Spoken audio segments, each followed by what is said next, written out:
Տիկին Զոհրաբյան, բարև ձեզ, շնորհակալ եմ, որ համաձայնեցիք այս տարբերակով ձեր մեկնաբանությունը տալ։ Կարծում եմ հետևում էիք, նոր մեր գործընկերները հովանավանքում էին, խայտառակ իրավիճակ էր այնտեղ, արդեն իսկ կարգալույծ եղած Ավազանի անունով ասենք, Ստյոպա Ասատրյան է, թե ինչ է։ Այո, տեսնում ենք ինչ էր կատարվում հովանավանքում, խնդրեմ ձեր մեկնաբանությունը։ Տեսեք, ես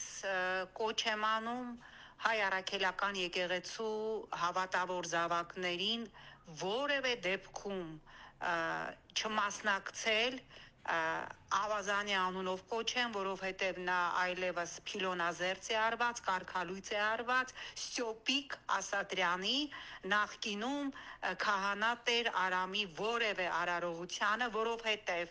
եկեղեցական օրենքներով նա այլևս հերձվածող է,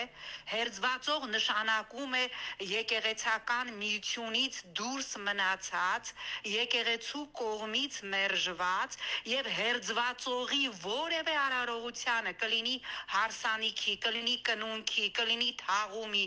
որևէ այլ արարողությանը մասնակցել նշանակում է, որ դուք ձեր ընտանիքը, ձեր սերունդներին դնում եք նզովքի եւ անեծքի տակ, չանեք այդպիսի բան։ Այս իշխանությունը փորձում է հիմա մի ամբողջ ժողովուրդ դնել անեծքի եւ նզովքի տակ, հանելով մի ամբողջ ժողովրդի մի հատված Աստծո դեմ։ Ստյոպիկ Ասատրյանը նույն ինքը նախկինում Տեր Արամ քահանան այլևս հերձվածող է, նա այլևս կարգալույծ արված է, մասնակցել այդպիսի մարդու արարողությանը, թույլ տալ, որ մի մարդ, ով որևէ հոգևորական կարգավիճակ այլևս չունի, ով վտարված է